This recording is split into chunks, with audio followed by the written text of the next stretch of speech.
Thank you. Thanks very much, ladies and gentlemen. I think about the legacy of Duke Ellington, the tentacles of his music and how it is everywhere. It's in the DNA of all this other music. All the kids in the band want you to know that we do love you madly.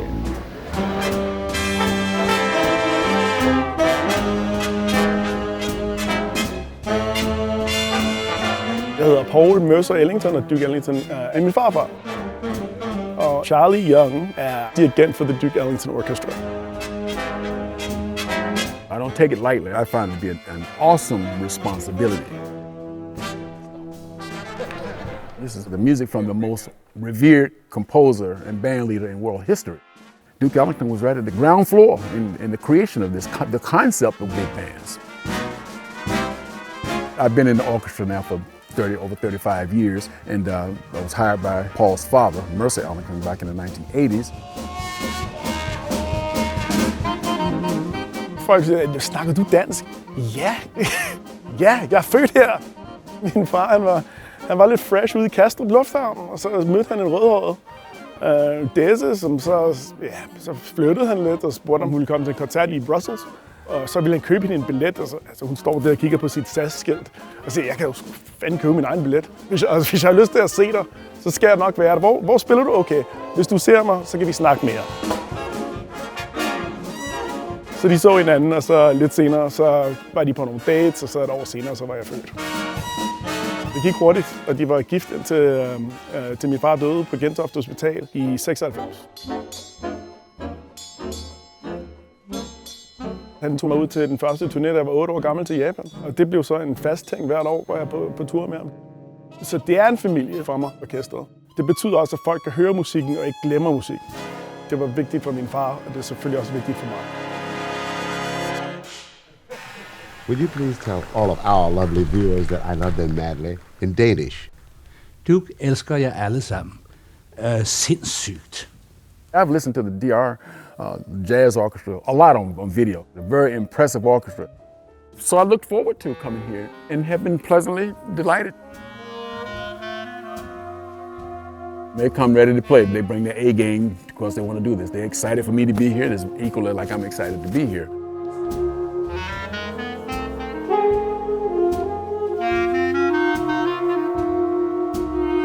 Instead of being quite so technical oriented in my approach to conducting, the thing that I look for first and foremost is a feeling. The goal is to make music, and there's no music written on a piece of paper. That's not the music. The music is the thing that your ears actually hear. Music can make your heart pound, to feel a sense of love. Music has the ability to do that. In talking with the DR's musicians, I was just describing things along, what story are you telling? You know, as opposed to looking on the page and see it says crescendo, you have an accent, you have these notes. That's what we teach in academia, but this other thing, that's where the music actually resides. I won't say it's new for anybody in this orchestra. I mean, the musicians have been marvelous to work with, and I mean to see how they adapt to this concept of heart first. And I can feel it, and I'm looking at the musicians, I can see that it's hitting a spot for them. I could see from yesterday when we started to how it changed. They got it. You know, they got it, and they recognize it in themselves. What it feels like to be sitting behind this piece of brass and being part of this thing that's alive, and in this moment that's alive. And it's not about anything that's been on that page, you know. It was electric to see that. Sometimes I'm looking at the band and they're just lit up inside. But I'm not surprised because I'm lit up too. You know, I'm lit up too. It's like a drug.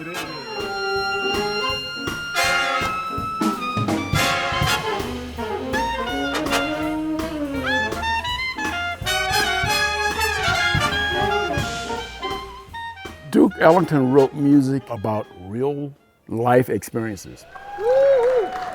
Such as one of the pieces that we're going to play, the Black and Tan Fantasy. He wrote about these clubs where black and white folks would get together after it got dark. They would call the Black and Tan clubs.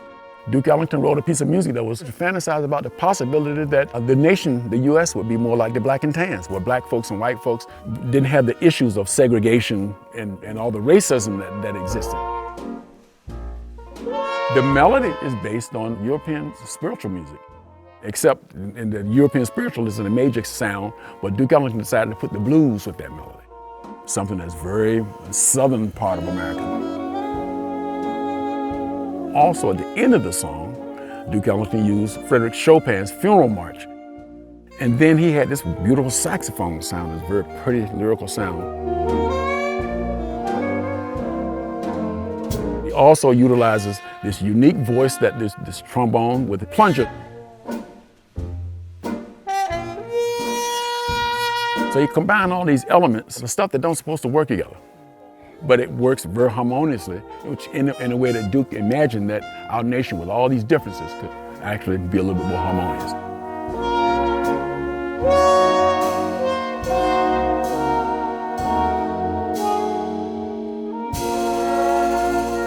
Here's what I think. I think just like Bach's harmonic system is on the ground floor of Western harmony, Duke's music is on the ground floor of establishing popular culture.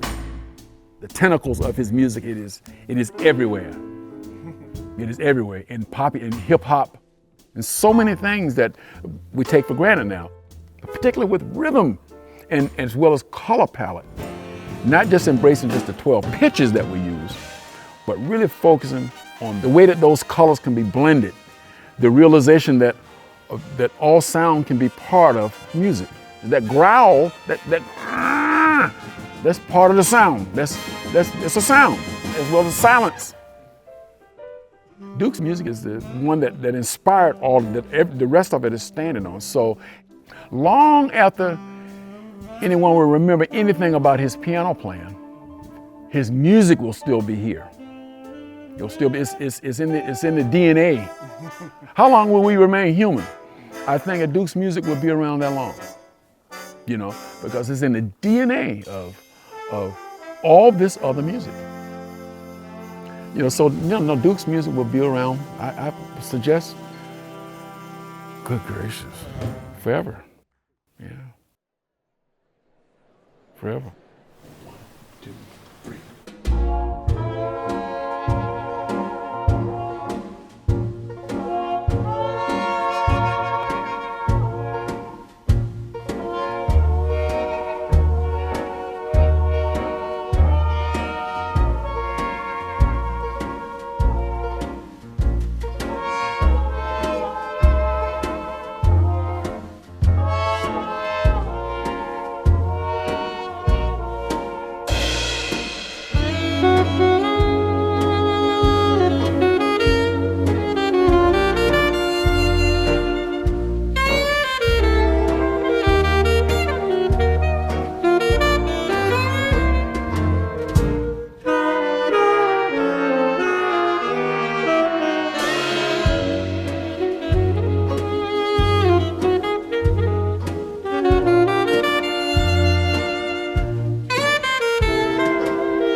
night.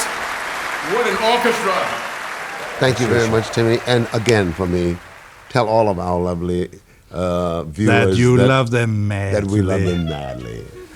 All right.